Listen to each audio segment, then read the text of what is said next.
우리 함께 기도하겠습니다.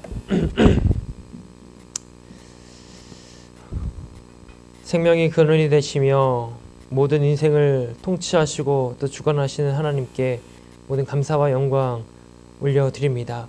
거룩한 주의 날 하나님께 예배할 수 있게 하시고 또 특별히 우리 광림재단 70년 동안 지금까지 이끄신 그 은혜에 대해 또 더욱더 저희들이 감사와 또 감격으로 주님 앞에 나아왔사오니 하나님의 은혜의 은혜를 더하여 주시옵소서. 지금까지 이끄신 것처럼 앞으로의 모든 여정도 하나님께서 더욱 더 놀랍고 원대한 계획 가운데 우리 교회를 통하여 일하여 주옵시고 세계 열방이 주님께로 돌아오는 그날까지 끝까지 전도하며 선교하며 하나님의 나라를 만들어갈 수 있도록 은혜 베풀어 주시옵소서. 오늘도 함께 말씀을 나누면서 예수님을 따르는 제자가 어떤 삶인지 어떤 삶의 결단이 있어야 되는지 함께 나누기를 원하오니 주께서 깨닫게 하시고 성령님 말씀을 통하여 조명하는 눈을 저에게 허락하여 주시옵소서. 예수님의 이름으로 기도드렸습니다. 아멘. 자, 오늘 먼저 보실 하나의 말씀은 누가복음 22장 39절에서 43절입니다. 누가복음 22장 39절에서 43절입니다.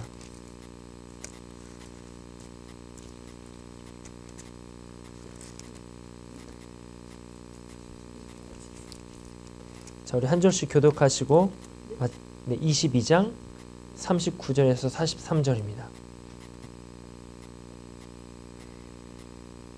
자, 한 절씩 교독하시고 같이 읽겠습니다. 마지막 절. 예수께서 나가사 습관을 따라 감람산에 가심에 제자들도 따라갔더니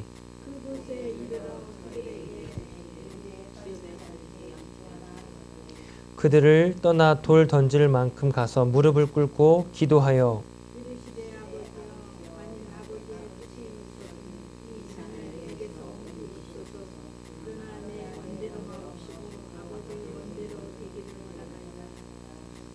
같이 읽습니다. 천사가 하늘로부터 예수께 나타나 힘을 더하더라.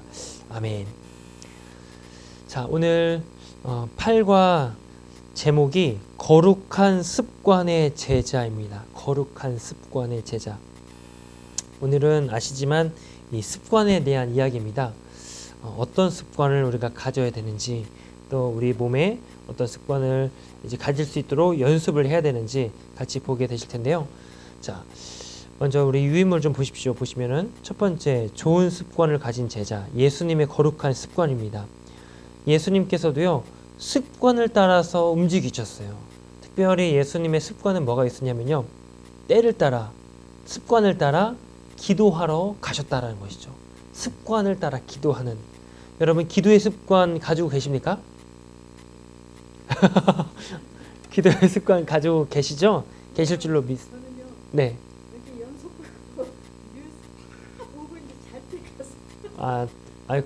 괜찮아요. 아니요, 괜찮습니다. 기도.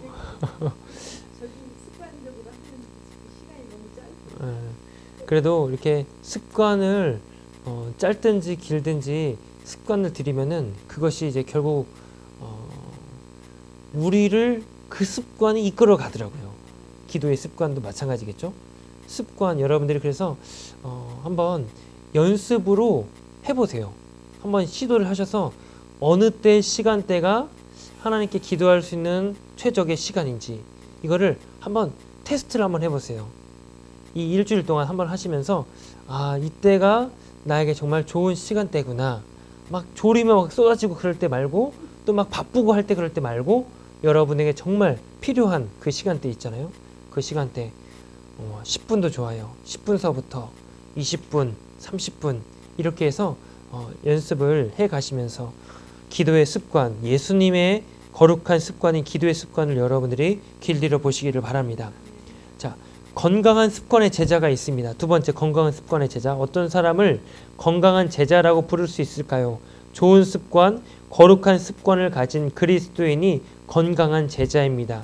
하나님과 동행하는 제자는 하나님과 동행할 만한 습관을 가진 사람입니다. 좋은 습관을 가진 제자는 하나님이 기뻐하실 인격을 갖추게 되고 그 습관으로 인하여 하나님께 쓰임 받는 사람이 됩니다.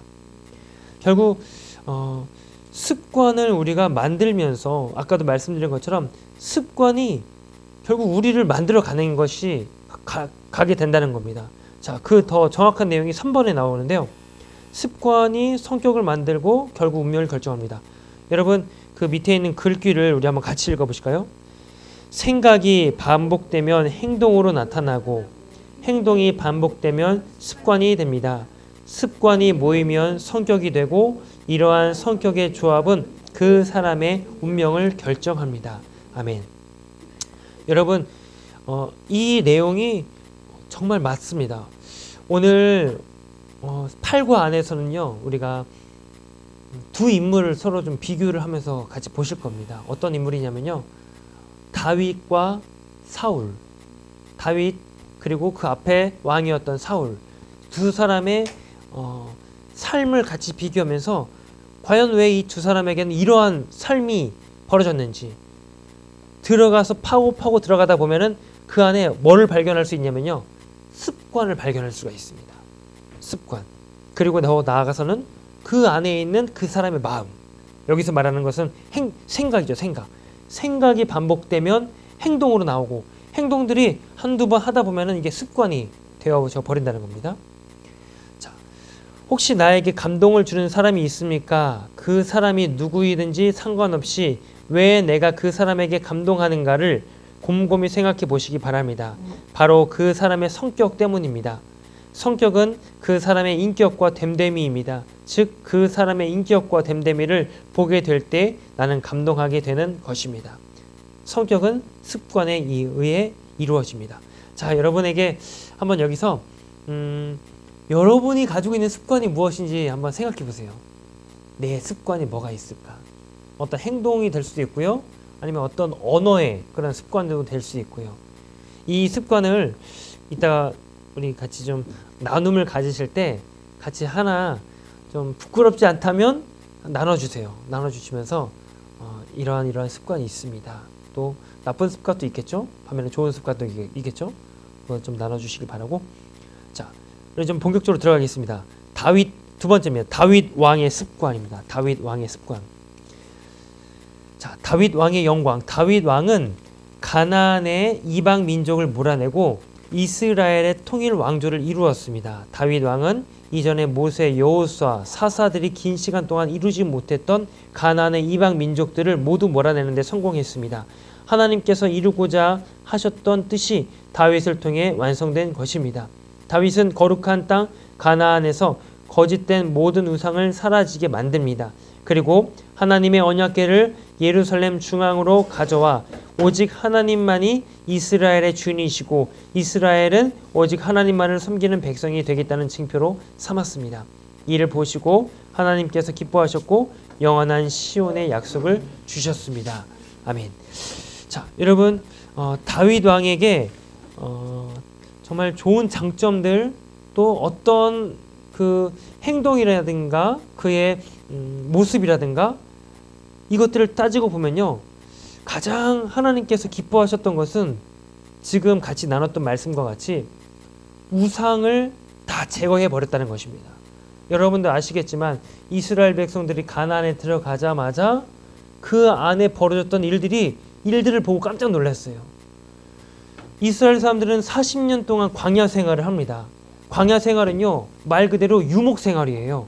떠나고 또 떠나고 정착하여 살 수 있는 곳이 아닙니다.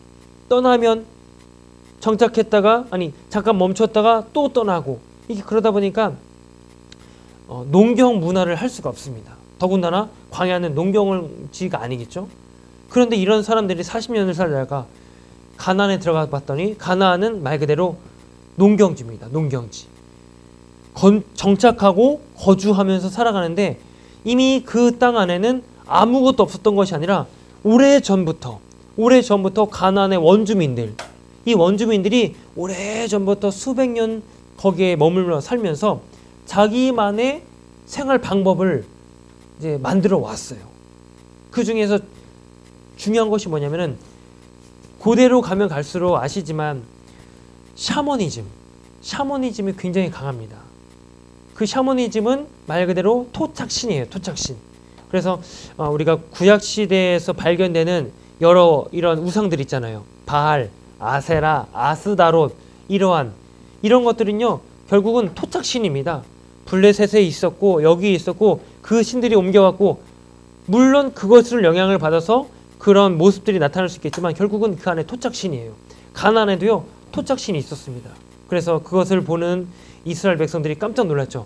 야, 저런 곳이 있네? 저런 모습이 있네? 자, 그런데 흘러 들어간 이스라엘 백성들이 그 땅을 점령하고 하나님의 명령을 따라서 너희가 백성들을 그 땅의 백성들을 다 쫓아내라.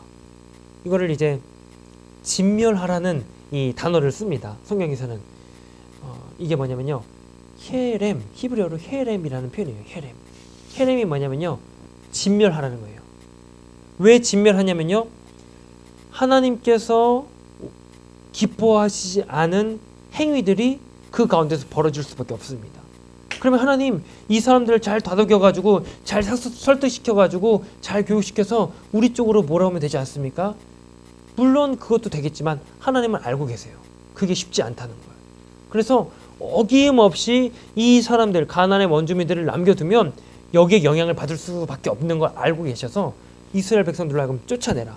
게렘 진멸하게끔 말씀하셨어요. 근데 온전히 쫓아냅니까? 못합니까? 쫓아내질 못합니다. 자, 여기서 좀 우리가 이런 생각을 하시면 좋을 것 같아요. 이스라엘 백성들이 하나님의 함께 하시는 그 힘과 능력으로 가나안에 들어가서 초롱성과도 같은 여리고성, 대표되는 성이죠. 그 성을 함락을 시키고 아이성 계속해서 연달아서 함락을 시키는데 가나안의 원주민들이 어떻게 됐냐면요. 어땠을까요? 대항을 할 수도 있겠지만 겁을 먹은 거예요. 야, 저 사람들 어떻게 이렇게 한 성 한 성 다 이제 도장 깨기 하듯이 여기 깨고 저기 깨부수고 여기 깨부수고 그러다 보니까 어떤 주민, 어떤 민족 같은 경우는 제 뭡니까? 이 협력을 같이 구하려고 동맹조약을 맺으려고 속여서까지 오지 않습니까? 자, 그런 모습을 보면서 이스라엘 백성들은 더욱더 사기가 높아지는 겁니다. 야, 우리가 정말 이 성들을 다 차지하고 이 땅을 결국 우리가 차지할 수 있게 하시는구나. 근데 그러다 보니까 자칫 착각을 벌인 것이 있어요. 그것이 뭐냐면은 자, 여러분 산술적으로 보십시오. 99.9%는 100%입니까? 아닙니까? 100%겠죠. 그러면 99.99%는 100%입니까? 아닙니까? 아, 목사님 여기 자꾸만 뭔가 의도를 숨겨놓고 질문 안 하시는 것 같은데 예, 맞아요. 의도가 있습니다. 자, 99.99%는 100%가 아니에요. 99.9999도 100%가 아닙니다. 거기에 0.00001%가 더해져야 100%가 돼요. 자, 무슨 말씀을 드리고 싶냐면요. 가나안에 들어가서 봤더니 대부분의 민족, 이 원주민들이 자기들만의 우상을, 신을 섬기고 있습니다. 그래서 하나님은 그들을 쫓아내라고 하셨어요. 쫓아냈는데 예를 들어서 100만 명이 거기에 머물고 있는데 그 중에서 99만 9,900명을 쫓아냈어요. 그럼 몇 명이 남습니까? 100명이 남아요. 그냥 제가 이렇게 갑자기 생각해낸 겁니다. 99만 9,900명을 쫓아내면은 이제 100명이 남아요. 그러면 여러분 100만 명 중에 죄송해요. 코가 막혀서 100만 명 중에 100명이 남으면 이거는 그 허다한 많은 사람들 중에 일부예요. 에게 이거밖에 안 남았네. 여기에서 착각을 벌인 거예요. 여기에서 실수가 벌어진 겁니다. 야, 이 정도 남았으면 됐어. 이건 100%야. 이 정도면 됐어. 이 사람들을 언제든지 우리가 쫓아내면 돼. 이 생각을 했다는 거예요. 근데 거기에 담겨있는 진짜 인간들의 이스라엘 백성들의 잘못된 실수가 뭐냐면요. 남겨진 사람들을 왜 남겨놨을 것 같습니까? 의도가 있어요. 이 사람들 별로 얼마 되지도 않는데 남겨도 상관없지, 이게 아니에요. 이것을 보면서 혹시라도 우리가 이 땅을 살면서 어려움이 생기면 이 땅에 있는 사람들의 어떤 지혜라든가 그들의 삶의 방식을 이 사람들이 찾을 수가 있단 말이에요. 근데 그들에게 남겨져 있는 게 뭐냐면요, 그들의 갖고 있는 모습이 뭐냐면요, 철저하게 우상 문화. 이 문화를 가지고 우리가 또 어려움을 당할 때 이게 또 우리에게 도움이 될지 어떻게 알겠어? 하면서 많이는 못 남기고 요 100만 명 중에 100명만 남겨두자. 이게 이스라엘 사람들의 실수였던 거죠. 자, 여러분, 이거를 우리에게도 그대로 적용할 수가 있습니다. 우리가 신앙생활 하다가도 하나님께서 기뻐하시지 않은 일을 우리가 알아가요. 깨닫게 됩니다. 말씀을 통해서 또 우리가 신앙이 계속 쌓이면서 신앙생활 하면서록 내 삶 속에 던지고 버리고 정말 이제 끊어내야 될 것들이 알아요. 그런데 끊어내지 못하는 0.1%가 있어요. 왜 그렇습니까? 왜 그걸 끊어내지 못할까요? 불안해서. 맞습니다. 그걸 하나를 여지를 남겨두는 거예요. 혹시라도 모르잖아. 이게 하나님을 향한 거룩함, 그리고 하나님을 향한 온전함을 막아버리는 정말 무서운 죄악입니다.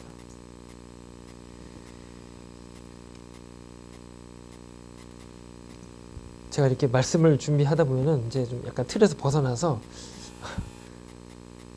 자, 어쨌든 이스라엘 백성들이 가나안에 들어가서 하나님의 말씀대로 명령대로 온전히 순종을 하지 못한 결과가 뭐냐면요, 그 우상의 문화가 남아서 사사기가 됩니다. 사사기가 흘러가면서 더더욱 흑암으로 어둠으로 들어갈 때 하나님이 결국 어떻게 하시냐면요, 그래 이제는 하나님의 계획과 뜻을 따라서 이때가 좋겠다 해서 누구를 보내시냐면요, 다윗을 보내세요. 다윗을 보내서 그 땅에 여기 덕지덕지 붙어있는 이 우상의 문화들을 다 일절 다 끊어냅니다. 그래서 다윗 왕 때 가서 비로소 그 하나님의 그 말씀을 온전히 순종하는 그런 역사가 다윗 시대가 다윗 시대가 된다는 것이죠. 그게 정말 다윗 왕으로서 하나님이 인정하시는 가장 첫 번째 모습이었어요. 자, 그런데요, 그런 것이 단순히 다윗에게 가지고 있는 어떤 이제 모습이다, 이게 아니라 제가 말씀드리고자 하는 것이 뭐냐면요, 이 다윗 왕의 그런 모습이 어디서 나왔는가? 아까 말씀드린 것처럼 습관에서 나왔다는 거예요. 자, 어떤 습관이냐면요, 10가지 좋은 습관이 있습니다. 우리 한 가지씩 잠깐 보겠습니다. 첫 번째, 질문하는 습관입니다. 질문하는 습관이 뭘까요, 여러분? 딱 한 단어로? 누구에게 질문하죠? 기도. 하나님께 기도하는 거예요. 하나님께 묻는 겁니다. 하나님, 싸울까요? 제가 올라가도 될까요? 어떻게 할까요? 하나님께 묻는 거예요. 우리 생각에 아까 말씀드린 것처럼 그냥 우리가 이대로 가면은 저 성은 우리가 함락할 수 있어. 충분히 가질 수 있어.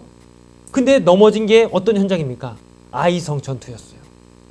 여리고성에 비하면은 한없이 작아 보이고 연약해 보였던 그 아이성, 야, 우리 다 올라갈 것 없이 3,000명만 보내, 6,000명만 보내, 충분히 가능해. 올라갔다가 패망하고 오잖아요. 이게 실수입니다. 어떤 실수냐면요, 작은 거 하나라도 하나님께 묻지를 않는 거예요. 하나님 올라갈까요? 근데 다윗은 어떻게 했다는 걸까요? 하나님께 하나같이 물었어요. 하나님 어떻게 합니까? 자신의 삶에 있어서 또 이 왕 가정도 여러분 눈여겨보세요. 늙은 종이 그 긴 거리를 가가지고 그 결국 이 아브라함의 고향에 도착해서 우물가에 짐을 풀자마자 무엇을 하냐면요, 하나님께 기도를 합니다. 하나님, 아브라함, 우리 주인 아브라함의 하나님이요, 저에게 순적한 길을 여셔서 그 길을 인도해 주십시오. 리브가가 딱 나타나요. 물들어. 하나님, 저 여인입니까? 리브가를 만나서 그 집에 갈 때도 하나님, 이 집에 가도 되겠습니까? 뭐 하나마다 다 기도를 해요. 정말. 저는 이거를 보면서 야, 그래, 기도는 이렇게 하는 거구나. 이게 진짜 우리 신앙의 진짜 모습이구나. 전 수도 없이 생각을 했어요. 그렇게 함으로써 누구를 온전히 의지할 수 있냐면요, 하나님을 온전히 의지할 수가 있습니다. 여러분에게 이런 질문하는 습관, 기도하는 습관, 날마다 모든 순간마다 이런 습관을 가지시길 바랍니다. 자, 두 번째는요, 성경 말씀을 보는 습관입니다. 이제 말씀을 읽는 습관, 묵상하는 습관을 이야기를 해요. 시편 119편 105절 말씀 잘 들어보십시오. 주의 말씀은 내 발의 등이요 내 길의 빛이니이다. 아멘. 이게 무슨 얘기입니까? 어둡고 컴컴한 길이 인생길로 성경은 설명을 합니다. 그런 인생길을 걸어갈 때 내게 그 길을 비춰주는 것, 나를 인도해 주는 것이 뭐란 얘기일까요? 하나님의 말씀이라는 겁니다. 그래서 우리가 말씀을 읽고 말씀을 귀를 기울이고 말씀을 가까이 하는 이유가 여기 있어요.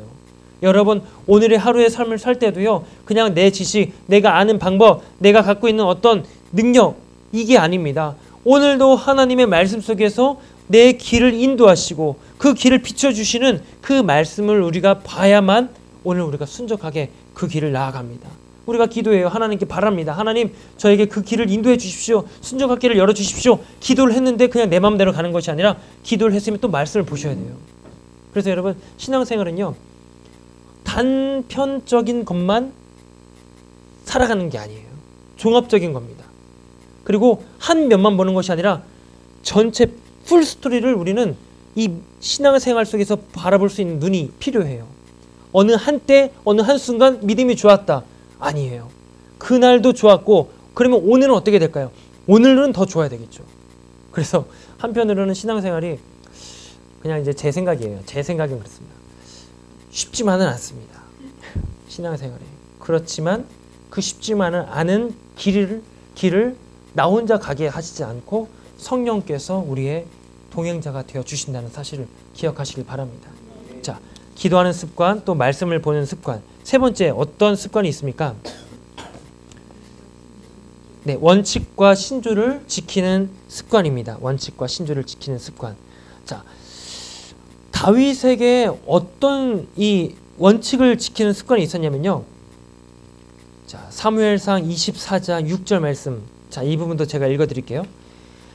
자기 사람들에게 이르되 내가 손을 들어 여호와의 기름 부음을 받은 내 주를 치는 것은 여호와께서 금하시는 것이니 그는 여호와의 기름 부음을 받은 자가 됨이니라 하고. 여러분, 이 현장이 엔기디 광야에 있는 한 굴 속에서 벌어진 이야기입니다. 아직 다윗은 왕이 되지 않았어요. 사울이 있습니다. 사울이 왕 위에 있는데 자꾸 다윗의 인기가 높아지고 다윗이 이제 너무나 잘하다 보니까 사울의 입장에서는 저 다윗을 처치를 해야 되는 거예요. 그래서 사울의 일생을 보면요, 거의 반나절 이상이 다윗을 죽이기 위해서 쫓아다니는 걸음을 걸어갑니다. 여기도 마찬가지예요.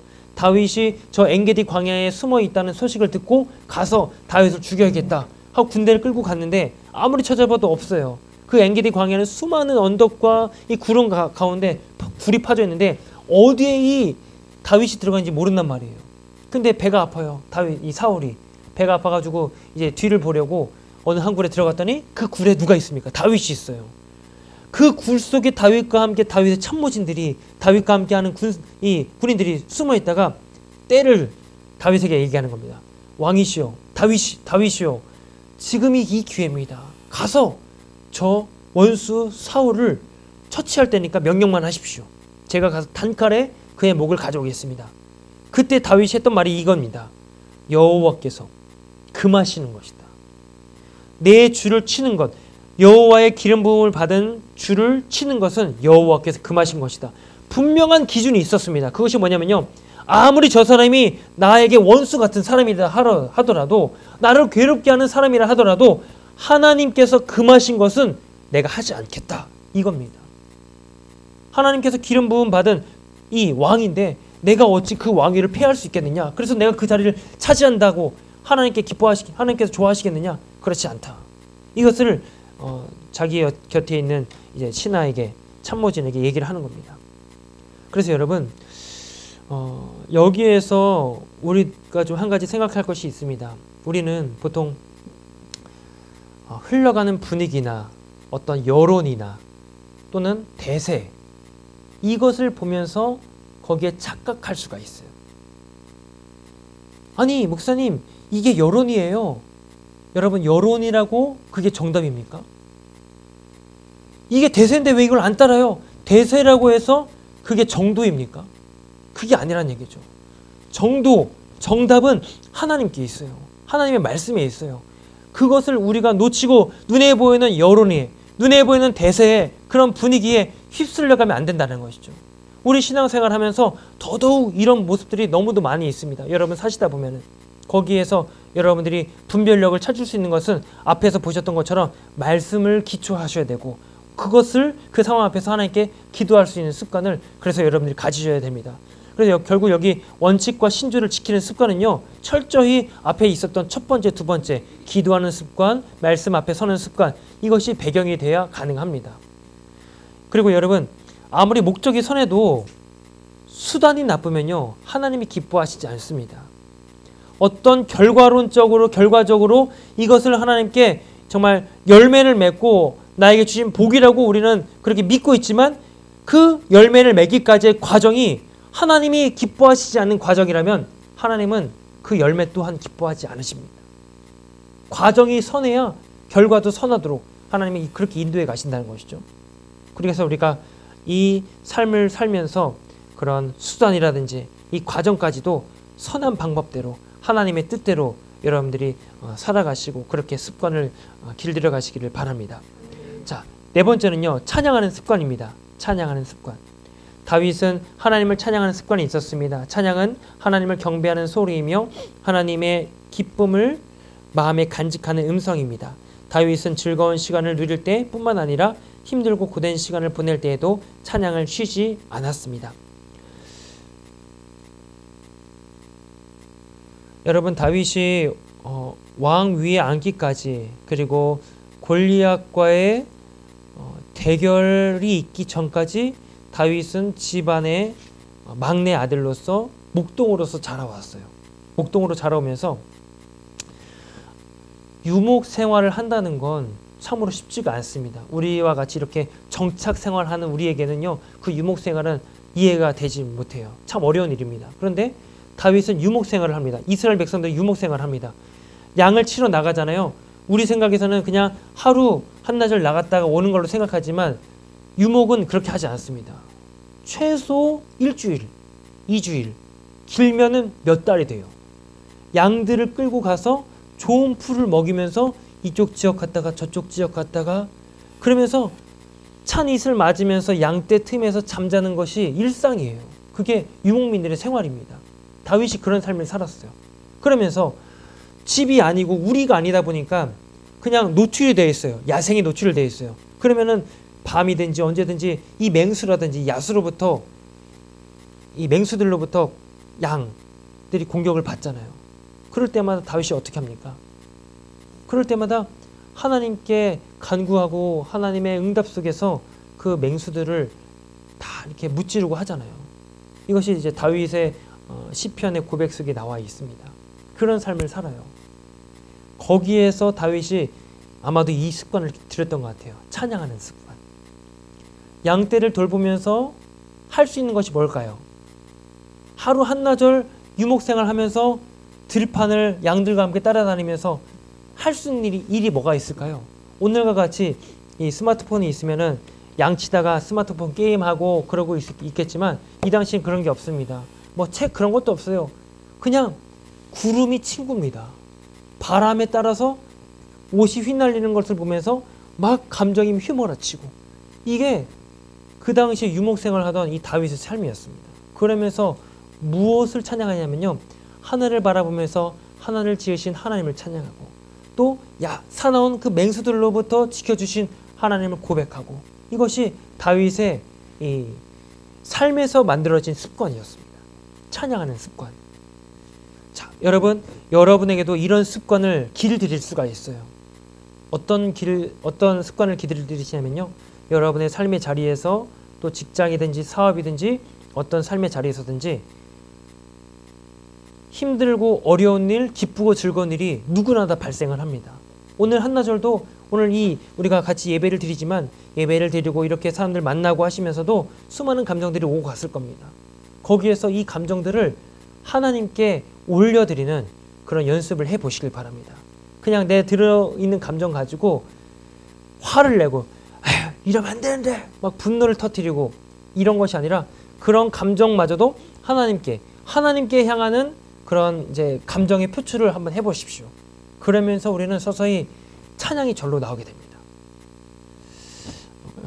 저를 이렇게 과연 저게 될까 하는 모습으로 바라보시는데 한번 그렇게 해보십시오. 자, 표현하는 습관입니다. 5번째 표현하는 습관. 자, 다윗은 표현가입니다. 시편에 다윗의 시가 75편이나 기록되어 있습니다. 75개의 시로 하나님을 향한 자신의 사랑을 표현했습니다. 표현은 표현된 것만큼 의미합니다. 표현된 것만큼만 의미한다 라는 말이 있습니다. 사랑하는 사람에게 어떻게든 사랑한다고 표현해야만 상대방이 그 사랑을 느낄 수 있는 것처럼 말입니다. 그리고 표현할 때 대상의 존재가 새로워집니다. 사랑을 고백함으로 상대방이 더 소중해지고 아름다워지는 것처럼 말입니다. 여러분, 이것은 더 설명을 안 드려도 아시겠죠? 말해야 안다는 거예요. 말해야. 근데 이 말을 누구에게 합니까? 우리 하나님께, 우리 주님 앞에 하는 겁니다.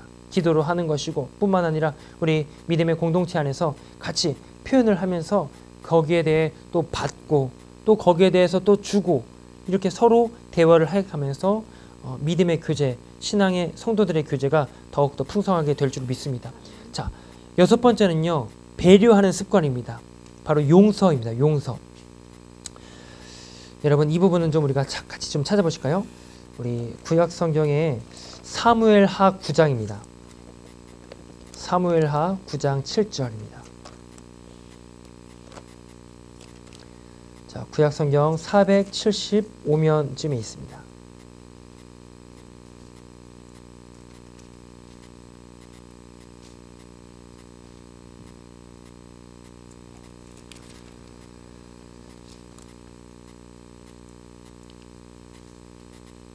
자, 제가 9장 2절부터 좀 읽어드릴게요. 사울의 집에는 종 한 사람이 있으니 그의 이름은 시바라. 그를 다윗의 앞으로 부르매 왕이 그에게 말하되 네가 시바냐 하니 이르되 당신의 종이니이다 하니라. 왕이 이르되 사울의 집에 아직도 남은 사람이 없느냐? 내가 그 사람에게 하나님의 은총을 베풀고자 하노라 하니 시바가 왕께 아뢰되 요나단의 아들 하나가 있는데 다리 저는 자니이다 하니라. 왕이 그에게 말하되 그가 어디 있느냐 하니 시바가 왕께 아뢰되 로드발 암미엘의 아들 마길의 집에 있나이다 하니라. 다윗 왕이 사람을 보내어 로드발 암미엘의 아들 마길의 집에서 그를 데려오니 사울의 손자 요나단의 아들 무비보셋이 다윗에게 나와 그 앞에 엎드려 절하매 다윗이 이르되 무비보셋이요 하니 그가 이르되 보소서 당신의 종이니이다. 자, 7절 같이 읽겠습니다. 다윗이 그에게 이르되 무서워하지 말라. 내가 반드시 내 아버지 요나단으로 말미암아 내게 은총을 베풀리라.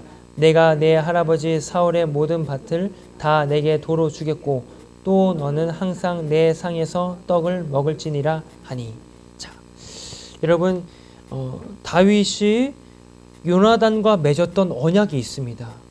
한참 사울에게 공격받고 도망 생활을 하다가 그래도 그나마 같이 마음이 통하고 서로 대화가 됐던 요나단, 사울의 아들 요나단과 맺은 언약이 뭐냐면요, 너든지 나든지 우리가 어떤 사고로 어떤 일을 당하든지 간에 만약에 자녀가 홀로 남게 되면은 그 자녀까지 같이 우리가 책임지는 걸로 하자. 이런 얘기를 서로 나눕니다. 이것을 다윗이 기억을 해요. 그래서 지금 사무엘하 9장이 어떤 현장이냐면요, 다윗이 정식적으로 왕이 되고 나서 그 왕 초반에 했던 행동이 바로 이겁니다. 누구를 찾냐면요, 사울의 왕가를 찾아요. 봤더니 사울이 남겨놓은 그 땅덩어리가 있습니다. 그 밭을 사울의 그 이름으로 주신 하나님의 기업이니까 사울의 후손들에게 돌리는 것이 마땅해요. 여러분, 제가 오늘 오전에 이제 새벽에 말씀을 같이 전하면서 시편 127편에 하나님께서 주신 이 자녀들이 하나님의 기업이라 라고 이제 성경은 설명을 합니다. 거기서 제가 이런 설명을 드렸어요. 여러분, 기업이라고 하는 것은요, 단순히 내가 받아가지고 내 것으로 알고 내 마음대로 쓰고 때로는 팔기도 하고, 이게 기업이 아니에요. 하나님이 주신 기업이라고 하는 것은요, 어김없이 하나님의 것입니다. 그런데 그것을 내가 관리를 하는 것일 뿐이에요. 그래서 이스라엘 백성들에게 하나님이 기업으로 분깃으로 주신 땅은요, 절대 팔거나 사거나 누구에게 주거나 할 수 없습니다. 어김없이 그 땅은 오고 오는 자기 후손들이 그 땅을 가질 수밖에 없어요. 그래서 이거를 경작하고 또 거기서 이제 얻는 또 소출을 먹고, 이게 바로 하나님이 그들에게 주신 분깃, 복인데 이게 절대 우리 것이 아니라 하나님의 것이로서 우리는 관리를 하는 겁니다. 자, 다윗이 그것을 인지를 하고 있어요. 사울의 밭이라고 하더라도요. 여러분 생각해 보세요. 원수의 밭이에요. 근데 그 원수가 없어졌어요. 그리고 지금 제가 그 최고 권자에 앉아 있습니다. 그러면은 그 땅을 여러분들이라면은 여러분들이 삼키겠습니까? 내놓겠습니까? 이 시대 속에서 삼켜야죠. 우리 생각은 그렇습니다. 그런데 다윗은 철저히 이 원리를 알고 있었어요. 하나님의 원칙을 알고 있었어요. 하나님이 주신 땅에 대한 그 분깃에 대한 그 기업에 대한 정의, 그 사람에게, 그 가문에게 주셨다면 그 사람 것이다. 그 사람이 오고 오는 후손들이 대대로 이거를 지키고 관리하고 경작하게 해야 된다. 그래서 무비보셋을 찾은 겁니다. 사울의 집안에 나와 있는 사람이 없느냐 알고 봤더니 요나단의 아들이에요. 깜짝 놀랐죠. 이 아들이 남아 있는 거예요. 근데 봤더니 다리를 저는 절름발이였던 무비보셋입니다. 그래서 그 무비보셋을 만나서 했던 말이 뭐냐면요. 7절에 너의 아버지 요나단으로 말미암아 내가 너에게 은총을 베풀겠다. 내가 내 할아버지 사울의 모든 밭을 다 너에게로 돌리겠다. 그리고 또 너는 두 가지를 얘기하죠. 밭을 돌리겠고 너는 내 상에서 떡을 먹을 거다. 밥을 같이 먹을 거다. 그런 얘기입니다. 여러분 밥을 같이 먹는 사람을 뭐라고 부릅니까? 식구. 예, 식구죠. 먹을 식자 그리고 입구자잖아요. 같이 입으로 들어가는 같은 음식을 먹는 그런 사람들을 식구라고 얘기를 합니다. 지금 다윗이 자기의 원수와도 같았던 그 가문에 남겨져 있는 그 절름발이인 이 무비보셋을 자기 식구로 받아주는 거예요. 자기 식구로. 자, 이것을 하나님이 보셨던 거죠. 그만큼 다윗은요, 물론 사울에 대해서 싫어하고 또 미워하는 마음이 없잖아 있었을 겁니다. 그런데 결국 이것이 하나님의 주권 속에서 자신의 삶을 돌아보고 풀어지다 보니까 하나님이 나에게 인생의 막대기로 나를 만들어 가셨던 과정이었구나. 사울을 통해서 나를 더욱더 단련시키셨던 과정이었구나. 이 주권을 알면서 심지어 그 사울의 왕가까지도 용서할 줄 알고 배려할 줄 아는 무비보셋을 받아주는 다윗의 모습이 되었다. 이것 또한 어디서 나왔냐면요. 습관입니다. 습관.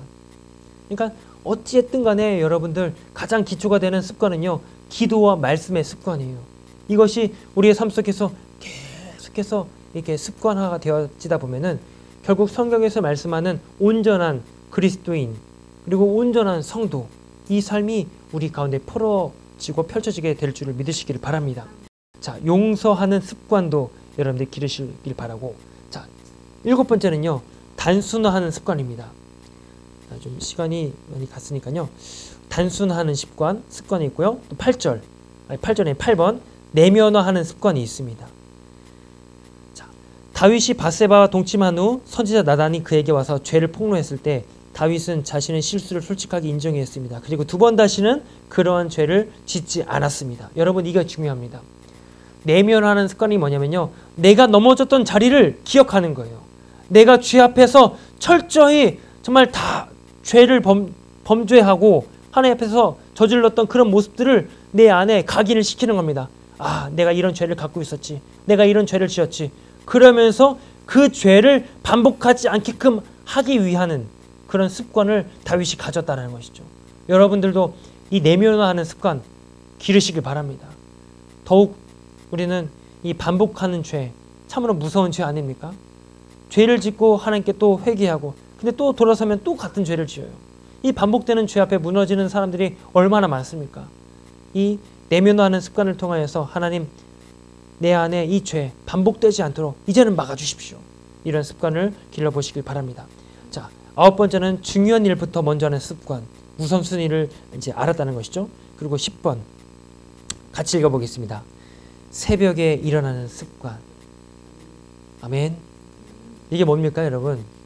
새벽기도 하십시오. 새벽기도 합시다. 밤에 깨어 있으면은 죄 짓는 것밖에 살 것이 없습니다. 밤에는 잠들어 있어야 하고 낮에는 깨어 있어야 합니다.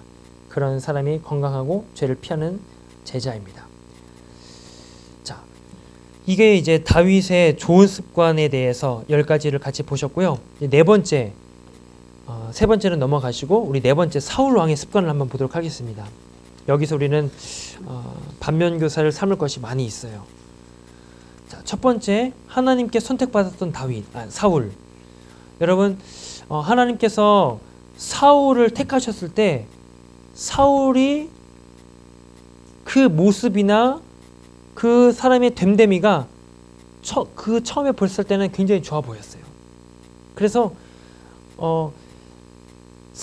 사무엘이 이 초대왕 사울을 세웠을 때도 야, 진짜 이러한 준수한 인물을 하나님이 찾으셨구나 사무엘이 생각을 했어요. 근데 알고 봤더니 사울 안에 있었던 이 죄성, 그리고 그에게서 나오는 그런 잘못된 태도들이 하나같이 정말 하나님을 후회하시게 할 정도로. 자, 근데 후회하신다는 것은요, 하나님이 진짜 내가 저 사울을 왕 세운 거 후회한다 이런 의미가 아니라 여기에 좀 담겨있는 뜻이 있습니다. 자, 여러분 우리 앞으로 좀 넘기셔서 사무엘상으로 한번 가보실까요? 사무엘상 11장 15절입니다. 사무엘상 11장 5절. 네. 424면에 있습니다. 11장 5절 우리 한 절 같이 읽겠습니다. 11장 15절입니다. 죄송해요. 11장 15절. 모든 백성이 길갈로 가서 거기서 여호와 앞에서 사울을 왕으로 삼고 길갈에서 여호와 앞에 화목제를 드리고 사울과 이스라엘 모든 사람이 거기서 크게 기뻐하니라. 아멘. 기뻐했다는 겁니다. 사울을 왕으로 삼고 모든 사람들이 다 기뻐했어요. 그러면서 했던 말이 뭡니까? 야, 진짜 하나님이 우리에게 최고의 왕을 세워주셨구나 라고 기뻐했습니다. 자, 근데요, 놀랍게도 어떤 일이 벌어지냐면요, 그랬던 사울이었는데, 자, 이거는 제가 읽어드리겠습니다. 하나님이 이렇게 말씀하세요. 내가 사울을 왕으로 세운 것을 후회하노니 그가 돌이켜서 나를 따르지 아니하며 내 명령을 행하지 아니하였음이니라 하신지라. 사무엘이 근심하여 온 밤을 여호와께 부르짖으니라. 그리고 나서 이제 해가 뜨자마자 사울에게 찾아갑니다. 이게 어떤 사건이 있었냐면요, 하나님께서 이제 이스라엘과 아말렉과의 전투가 있었습니다. 거기에서 사울에게 하셨던 명령이 있어요. 그것이 뭐냐면요, 저 아말렉을 완전히 진멸시켜라. 거기서 또 이제 사울에게 그런 말씀을 하세요. 진멸시켜라. 근데 여기에는 좀 뜻이 있습니다. 왜 아말렉을 진멸하라고 하셨냐면요, 여러분, 아말렉이라고 하는 그 존재를 우리가 좀 알아야 될 필요가 있습니다. 이 아말렉은요, 어디서 성경에서 처음 등장하냐면요, 이스라엘 백성들이 애굽을 나와서 홍해를 건너고 처음 마주하여 싸운 현장이 바로 아말렉과의 전투였어요. 여러분, 홍해를 건너서 처음 싸우는 전투입니다. 홍해 건넌 사건을 우리는 신약시대에서 뭐라고 하죠? 사도 바울이 고린도전서에서 홍해 건넌 사건을 뭐라고 합니까? 홍해 건넌 사건을 너희가 모세와 함께 바다 밑으로 구름으로 들어가서 세례를 받았지 않았느냐, 이렇게 얘기를 합니다. 홍해 건넌 사건을 세례라고 얘기를 합니다. 그래서 여러분, 세례도 사실은 우리가 약식으로 우리 감리교회는 물을 뿌리는 이렇게 세례를 하지만 원래 세례는요, 침례예요. 침례. 물속에 들어가서 머리까지 다 잠겼다가 일어나는 거예요. 그 뜻이 뭐냐면요, 제가 죽고 다시 태어났습니다. 그런 뜻입니다. 그래서 홍해도요, 저 애굽 쪽에서 볼 때 이스라엘 백성들이 홍해 앞에 다다른 백성들 보니까 저 사람들이 뭐 하는 거지 봤더니 홍해로 다 빠져 들어가는 거예요. 그렇지 않습니까? 시각적으로 홍해 밑으로 이제 밑바닥이 이제 펼쳐진 것도 모르고 애굽 쪽에서는 오해를 하는 거죠. 저 사람들 다 죽어가네. 근데 약속의 땅에서 볼 때는 어떻습니까? 나오는 거예요. 땅에서, 바다에서 나오는 겁니다. 야, 저 사람들이 살아나네? 어떻게 된 거야? 이런 시각에서 세례를 이해하세요. 애굽에 대해서는, 즉 과거에 죄된 세상에 대해서는 내가 죽고 새로운 생명의 영역에서 볼 때는 살아나는 것. 이게 바로 홍해를 건넌 사건, 세례의 사건입니다. 우리도 그 세례를 받았어요. 그래서 세례를 고백함으로써 우리가 세례를 받으면서 이런 고백이 되는 거죠. 제가 지난 과거 죄된 자리에서 대해서는 죽고 하나님의 영원한 생명의 구원의 자리에 대해서는 살아나는 것. 이게 바로 우리가 받은 세례인데,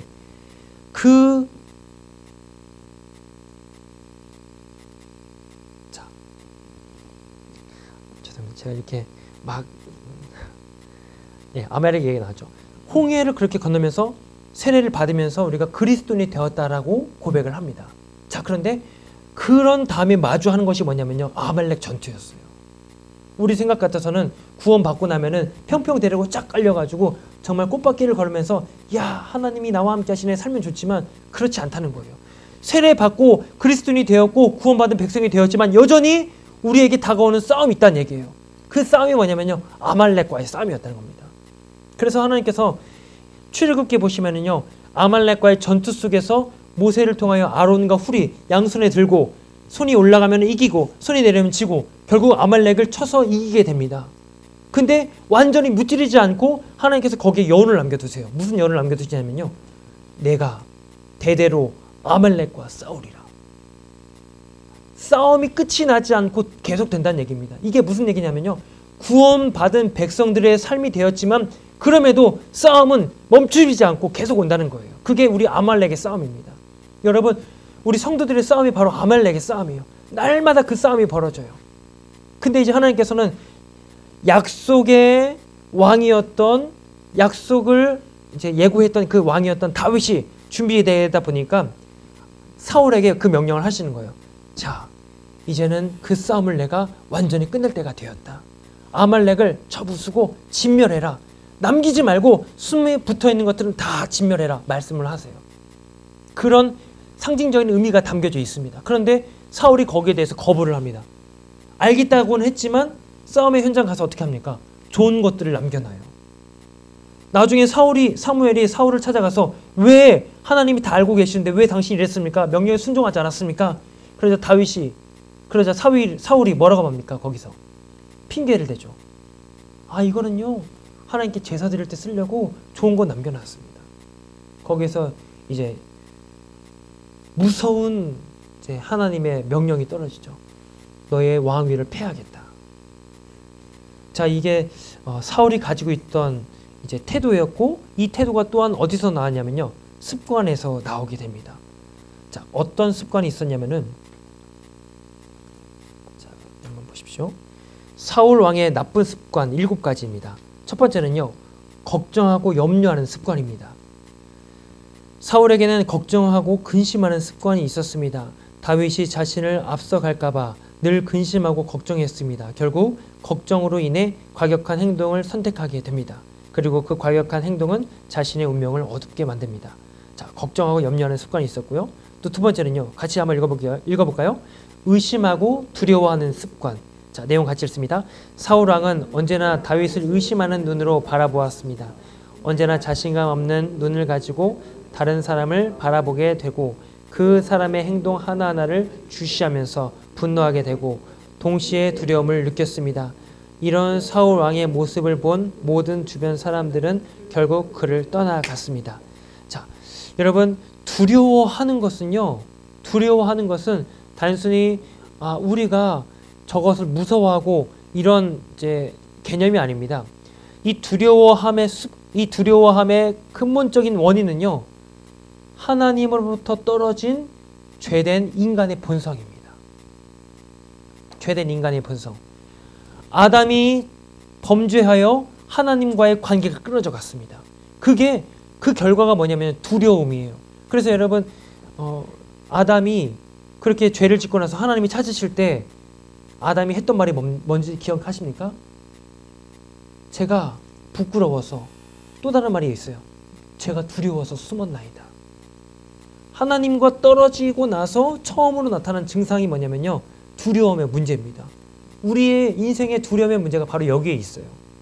즉, 사울이 의심하고 두려워하는 습관, 이런 습관을 가질 수밖에 없었던 것이 뭐냐면은 하나님이 자기 자신을 왕으로 인정하시고 세워주셨는데도 불구하고 그만큼 하나님이 나를 인정하시고 나와 가까이 계시는데 사울 쪽에서는 그렇게 했다는 걸까요? 못했다는 걸까요? 그렇지 못했다는 거예요. 하나님을 온전히 인정하지 못하고 신뢰하지 못했다는 겁니다. 하나님께서 사울을 그렇게 바라봐 주시는데 그런 눈으로 사울은 하나님을 바라보지 못했다는 거예요. 결국 그 사울의 모습 속에서 나타나는 그 모습들이 뭐냐면은 이렇게 의심하고 두려워하고 다윗을 죽이려 가고 결국 그러다 보니까 하나같이 곁에 있던 사람들마저도 다 떠나가 버립니다. 자, 그리고 세 번째는 욕하는 습관. 여러분, 이 욕하는 습관은 여러분들에게 없는 줄 믿습니다. 자, 그리고 네 번째, 저주하는 습관. 사울은 하나님을 구실 삼아 백성들을 자주 저주했습니다. 자신의 뜻대로 따르지 않는 사람들을 저주하고 죽이는 것을 어렵지 않게 생각했습니다. 다윗이 들어왔을 때 다윗을 향해서 창을 날리고 칼을 대고 심지어 자기의 신하들, 군사들을 보내가지고 죽이게끔 하는, 그러니까 이 태도를 보면요, 철저하게 사울의 내면에는 하나님이 계시지 않았습니다. 하나님을 인정하지 못했고 하나님을 그만큼 신뢰하지 못했다는 그 반증이 이런 태도, 이런 습관에서 나오게 되는 것이죠. 그리고 거짓말하는 습관. 주변에 저 사람은 거짓말을 잘해 하는 말이 고지고대로 믿을 수가 없어, 하는 말을 고지고대로 믿을 수가 없어 라고 생각하게 만드는 사람이 있습니까? 보통 사람은 하루 평균 10번 정도 거짓말을 한다고 합니다. 거짓말이 습관이 되면 어떤 일이든지 자동적으로 변명처럼 거짓말을 하게 됩니다. 그러면서 진실한 삶과는 조금씩 거리가 멀어지게 됩니다. 여러분, 거짓말도 습관이죠. 보통 하나의 거짓말 하려면은 3가지의 거짓말 기본 요소가 필요하다고 해요. 그것을 메꾸기 위해서. 그러면 더더욱 거짓으로 갈 수밖에 없겠죠. 그리고 이 거짓은요, 굉장히 우리 사람의 내면에 흡착성이 강하답니다. 달라붙기 쉽대요. 어디서 그걸 많이 보냐면요, 자녀들에게서 많이 보여요. 자녀들.